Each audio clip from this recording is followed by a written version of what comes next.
As we move into summer, pregnant women might begin realizing that they're more and more uncomfortable. I'm pregnant and the heat is such a discomfort often. So what can we do to minimize or even eliminate that discomfort during summer? So when we're pregnant, we have a significant increase in blood. There's more fluid in our body, which can create more swelling. And this all causes our body temperature, our basal body temperature to rise a bit. It can be really uncomfortable, and our metabolism is faster. This all leads to us being warmer in general. And then when the temperature outside is rising as well, it can lead to, again, a lot of discomfort. And we really want to make sure we don't overheat at any time, but especially during pregnancy, because that can be a bit dangerous, right? So first and foremost, this won't be a surprise, but you need to stay hydrated. If you're doing just light activity, you're staying inside most of the day, you're not in a lot of heat, about 8 12-ounce glasses of water should be sufficient. But if you're doing any strenuous activity, if you're going to be outdoors a lot, you want to increase your intake of water. You want it to be good filtered water. And if you're sweating a lot, you want to replace those electrolytes. So coconut water can be great for that, and eating foods like pickles, olives, bananas, spinach, and sweet potatoes can actually help to really replace those electrolytes. All right, finding a local pool or a body of water to exercise in can be really nice. You know, of course, we want to keep moving our body during the summer, but doing exercise that could cause you to overheat can be dangerous. So exercising in water by, swimming, doing some water aerobics can be really great. And it can lead to a whole body workout. It can improve circulation, help to kind of stretch you out.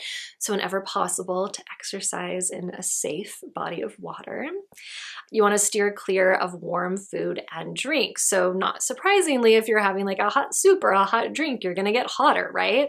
So having, alternatives like a cool gazpacho or iced decaffeinated tea. So a lot of times you can look at some of your favorite foods and get creative about finding a cool alternative to it. Like if you like hot mac and cheese, you can make a macaroni salad or something like that. Making homemade popsicles or eating frozen fruit can be awesome. So one of my favorite things to do is to mix unsweetened Greek yogurt with some different frozen fruits and then pop those in a popsicle mold. If you don't do dairy, you can just put like some slices of watermelon, some pineapple, grapes, any kind of fruit really, pop it in the freezer, and then that can be a really nice, cool, healthy snack. And then something interesting about watermelon, don't worry about spitting out the seeds, because the seeds are actually really high in protein and they help to regulate blood pressure and the metabolism of carbohydrates. They're also really high in, or they also provide monosaturated, polyunsaturated, and omega-6 fatty acids. So watermelon seeds can actually be really great for you. So go ahead and chew them up instead of spitting them out. Peppermint essential oil can also do wonders for cooling you. So you can, if you're going to be inside, you can put a few drops in an essential oil diffuser. You can also do one or two drops of peppermint essential oil with a couple of drops of a carrier oil like olive oil, coconut oil, almond oil. Mix that together and you can rub that on your chest, and that can be really cooling. You can also soak your feet in cool water that has a few drops of peppermint essential oil and a half cup of Epsom salt, and that can feel so nice, especially at the end of the day. If your feet are swollen, if you've been outside a lot, this can be really great for helping you cool down. Hibernating, this is my favorite trick for staying cool.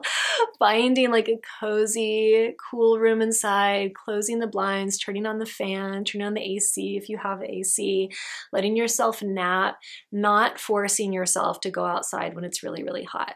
Allow yourself to hibernate, allow yourself to rest.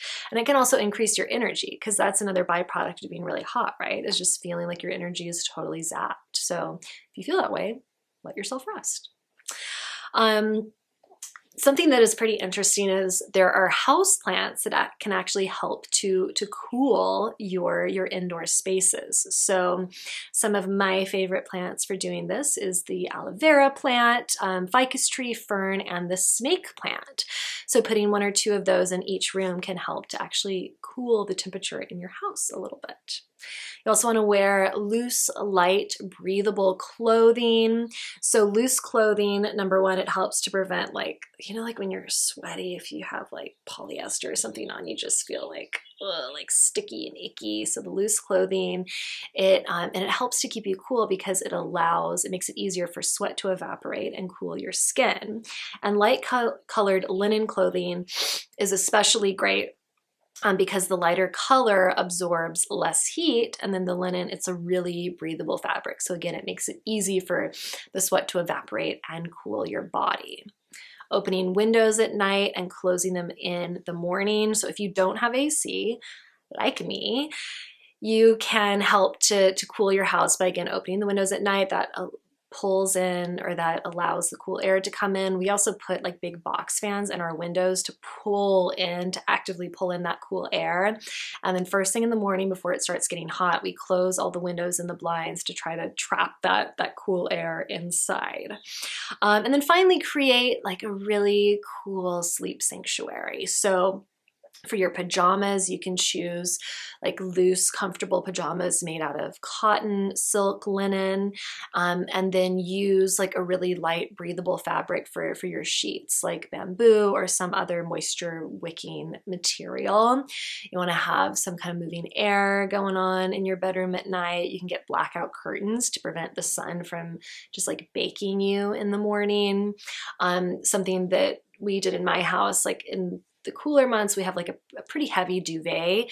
And so we replace that in the summer with like a really light blanket, and that's nice. So anyways, if you have any other tips about how to stay cool in the summer when you're pregnant, let me know in the comments below.